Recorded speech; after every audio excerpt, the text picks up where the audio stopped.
Le samedi à haut risque, Ludovic Toro, encore un. Oui, encore un. Bon, c'est vrai que la crise de la Covid avait un peu bloqué les gilets jaunes, donc ça va repartir. Tout va se mélanger en fait.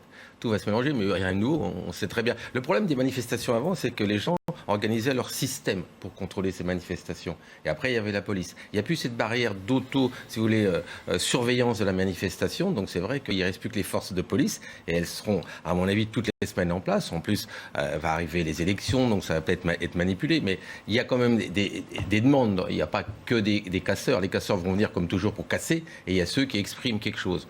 Donc voilà, ça va continuer. Je pense que là, ça ne va pas s'arrêter tout de suite, d'accord. Que voulez-vous faire? On ne va pas interdire à certains de manifester et à d'autres de ne pas manifester. Ça me paraît très compliqué. Par contre, il va falloir mettre beaucoup de forces de police pour les contrôler tous, contrôler les sacs, tout ça. Mais toutes ces forces de police qu'on met tous les week-ends, on ne les met pas autre part. Bien sûr. Et on le croit. Et le reste de la vie, les violences ne s'arrêtent pas dans le pays, bien au contraire. Et on l'a vu très récemment. Je l'ai vu dans ma ville. C'est tout le temps. Donc voilà. Ça va plus de 14 500 plaintes. Docteur Toro, vous êtes l'un des médecins, l'un des 3 médecins, je crois, qui a porté plainte contre Agnès Buzyn. Quel est votre sentiment justement suite à cette mise en examen? J'entends tellement de choses, je veux dire, il y a de gens qui ne connaissent même pas le dossier, d'accord. Je vous rappelle que la Cour de justice de la République a été instaurée au 2e mandat de François Mitterrand suite au scandale du sang contaminé. Ouais. C'est-à-dire que les gens ils disaient je suis responsable mais pas coupable. C'est ça. Le président à l'époque a dit s'il peut y avoir des coupables, surtout quand il y a des morts. Qu'est-ce qui se passe? Début janvier, nous médecins, on voit ce qui se passe, comme vous, comme tous les citoyens, et on voit qu'il y a un coronavirus qu'on sait qui est contaminant par voie orale, et on nous dit officiellement, par la numéro 1 de la santé en France, ne portez pas de masque, ça ne sert à rien. Ça a été réitéré en février par Jérôme Salomon et par Édouard Philippe en mars. J'ai tous les documents. Et donc j'ai porté plainte avec 2 de mes confrères que je salue, c'est le docteur Sarrazin et le docteur Nakache. Nous avons été auditionnés pendant 2 journées complètes à la Cour de justice de la République. J'ai fait, je leur ai donné, j'ai demandé au juge s'il voulait bien que je mette sur un papier, je leur ai fourni tout ce qu'il y avait comme preuve à charge. J'ai rien contre Agnès Buzyn. Mais comment on peut dire d'un médecin, de tous les soignants, alors qu'on nous dit très clairement à tous les médecins et à tous les soignants qu'il faut mettre un masque dès que quelque chose est contaminant et dire que ça ne sert à rien.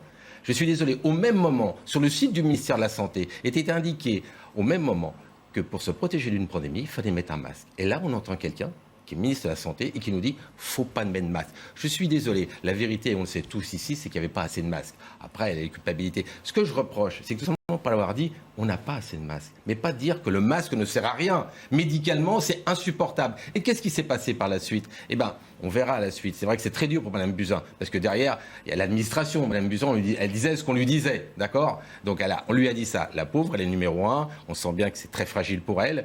Et je suis vraiment désolé pour elle, mais la plainte, il fallait qu'elle se porte à quelqu'un. Elle s'est portée contre le ministre qui était en charge. Maintenant, aujourd'hui, ça, c'est le côté... Et ça pourra aller plus haut? Ah, mais écoutez, je veux qu'on nous dise...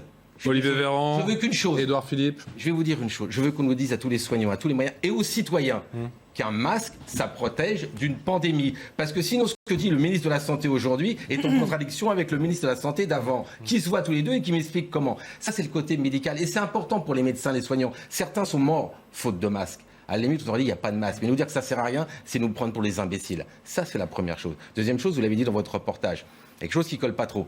C'est-à-dire qu'elle annonce aux Français, tranquille, on va gérer, quelques jours après. Elle appelle le président de la République, qui fera peut-être lui demander si c'est vrai qu'elle a eu un coup de fil de sa part. Parce que si le ministre de la Santé appelle le président et lui dit il y a un danger, un tsunami, excusez-moi, on ne peut pas rester 3 mois sans rien faire. Laurence. Répète, mais portons plainte contre tout le monde. Chacun prendra ses responsabilités, parce que quand vous êtes à la télé et que vous êtes un médecin, et que vous dites des choses fausses parce que vous vous trompez, ce qui a été votre cas aussi. Pardon, donnez-moi une seule chose que j'ai dite. Non, cette attaque, je ne la supporte pas. Dites-moi une chose que j'ai dit qui était fausse. Vous avez dit, ne vous énervez pas. Vous avez dit je m'énerve parce que vous m'accusez, madame. Je vous accuse pas, je remets excusez-moi, l'église au milieu du village. Eh bien, mettez au moins quelque chose dans l'église, mettez quelque chose dans le tronc et dites-moi ce que j'ai dit qui n'était pas vrai. Vous avez dit qu'on en faisait trop contre la pandémie. J'ai jamais dit ça. On retrouvera les trucs, mais peu importe. Retrouvez rapidement, madame. Terminé. Il n'a pas dit le 6 mars que... Vous m'attaquez moi, pas monsieur Prudhomme. Tous les médecins, sur tous les plateaux, ont dit tout et son contraire. Enfin, je suis désolée, vous avez une amnésie. Excusez-moi. Alors, je peux répondre. Allez, s'il vous plaît. Allez, répondez, ensuite on ira voir Yonisei. Vous avez raison. Là, vous faites de la politique. Je vais vous expliquer. Laissez-moi parler, je ne vous ai pas interrompu. Allez, soyons précis. Laissez-moi parler. Je vais être très précis. Apparemment, j'ai touché un point qui vous touche. Je sais pas, parce que vous dites des bêtises. Mais non, mais on ne peut pas être... Est-ce que je peux répondre à ce que vous me dites? S'il vous plaît, docteur Toro. La seule chose que je dis, que disent les 2 millions de soignants, que disent la population française, c'est qu'un masque protège contre un virus qui est contagieux par voie orale. C'est tout. Je vais finir. Au début de l'épidémie, plein de médecins sur les plateaux de télévision ont dit que le masque ne servait à rien. Mais je suis. Est-ce que je l'invente? Mais oui, mais plein de médecins. Attendez, vous êtes ministre. Non, mais attendez. Madame, excusez-moi, quand vous êtes ministre de la Santé, vous avez fait des études médicales. Allez voir Monsieur Véran, il vous dira s'il ne faut pas des masques. Tout le monde, quand vous allez à l'hôpital, voulez vous protéger, vous ne mettez pas un masque, madame? Des épidémiologistes, pendant toute la crise, ont expliqué qu'on en faisait trop, qu'il ne fallait pas confiner, que ça ne servait à rien. Mais c'est un ensemble de choses. Non, la plainte a été posée sur le masque. Agnès Buzyn est-elle une bouc émissaire? Mais c'est évident. On comprend bien qu'elle ne peut pas toute seule. On lui a dit ça dans un discours que tout va bien, alors qu'elle savait très bien. Et quelques jours après, elle avait appelé le président de la République en disant que c'est une catastrophe. Donc forcément, on lui indique au ministre qui en est. Bien sûr, excusez-moi, mais Jérôme Salomon qui a dit aussi des choses et qui est là tranquille, en place, une administration, il aurait dû être... Pardon ? Il n'est pas inquiété, Jérôme Salomon ? Il n'est pas inquiété parce que politiquement, la Cour de justice de la République, c'est contre les ministres et c'est pas contre un administratif. Mais excusez-moi. Sibeth Ndiaye, dans le collimateur, j'imagine. Mais attendez, quand on nous dit on est assez. Édouard Philippe. Pour pas savoir. Olivier Véran. Édouard Philippe, en mars, il nous dit, et j'ai ça, et c'est rentré dans mon rapport, il dit très clairement qu'il n'y a pas besoin de masque à l'extérieur. À un moment, voilà, janvier, je veux bien début, mais après février, mars, ça fait un peu beaucoup pour nous faire comprendre. Moi, la question, madame, comment on pouvait faire, nous, médecins et citoyens, pour demander juste à ceux qui nous dirigent au niveau de la santé, pourquoi vous avez dit que les masques servaient à rien? Pas lui, pas ceux qui sont sur les plateaux. Vous, ministre de la Santé, vous, directeur général de la Santé, vous, Premier ministre, avec tout ce qu'on sait, est-ce que les citoyens savent quand ils vont dans un hôpital et qu'ils mettent sur leur nez un masque pour voir leurs amis, leurs proches, pourquoi nous avoir dit le contraire? C'est ça que je veux comme réponse. Et la réponse, je vais vous la dire, c'est qu'il n'y avait pas assez de masques. Tout simplement. C'est la clarté. C'est ce que veut le citoyen. Il veut la vérité. On n'avait pas de masque. Eh bien, on l'aurait accepté et on serait débrouillé. Et moi, j'en serais pas comme médecin généraliste où c'est mes patients. Et ça, c'est des images que j'ai et que je garderai. Et vous répondez quoi, docteur, à ceux qui parlent de dérive judiciaire? Mais moi, je réponds comment je fais. Oui, attendez, qui a créé ça? C'est pas un parti politique d'ici, c'est Monsieur François Mitterrand. Et je vous rappelle quand même le scandale du sang contaminé. Et c'était aussi un problème de santé. Et il y a eu des morts. Écoutez, quand on touche à la vie des gens et qu'on aurait pu faire quelque chose, c'est l'article 223-7 du Code pénal, que quand vous avez le pouvoir d'éviter une catastrophe, vous devez le faire. Est-ce qu'on a tout mis en ordre à partir de janvier, février et mars, notamment sur le port du masque, pour bloquer cette pandémie? Voilà mes questions. Jean-Christophe Keller.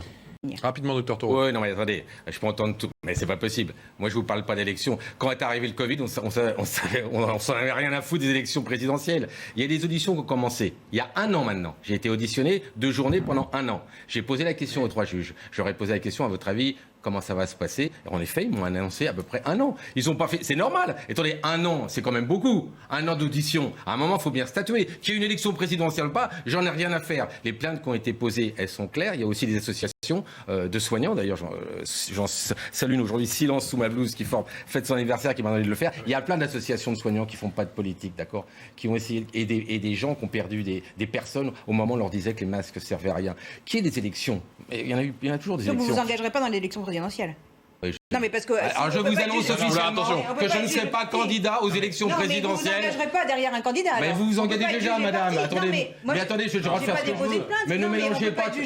Mais attendez, mais. À la fois, on fait un procès au gouvernement et à la fois, on s'engage derrière un candidat. Je ne fais pas un procès au gouvernement. Mais qu'est-ce que vous me dites? Mais parce que les ministres de la Santé, je suis médecin et je veux savoir pourquoi on nous a dit le contraire. Américain. Rapidement. Rapide. Alors, ces images, comme vous le disiez tout à l'heure, ça donne tout le temps autant de frissons, voir ces gens qui jettent dans le vide. Je veux dire, c'est quelque chose qui existe, qu'on a du mal même à croire que ça a existé tellement ça a été violent. Mais la question, alors il faut toujours le répéter, hein, comme pour les anciens combattants, dire ce qui s'est passé, pour dire attention, c'est pas fini. Tout ça, c'est très fragile. Et aujourd'hui, vous le disiez, 20 ans après, avec tout le désengagement qu'on peut avoir pour des raisons X ou Y, est-ce qu'on n'est pas dans la même situation? Est-ce que le risque n'est pas aussi élevé? C'est la question quand même qu'on peut se poser. Alors on nous dit qu'on déjoue beaucoup d'attentats, et il faut mettre beaucoup de gens dessus. Mais il y a quand même cette peur, on l'a tous cette peur encore. Hein. Et quand on voit ça, on se dit, mais aujourd'hui ça a changé? Est-ce qu'aujourd'hui, on ne peut pas être tué pour cela, d'une façon collective ou individuelle? Tu disais tout à l'heure, oui, même individuellement, maintenant on tue pour les mêmes raisons.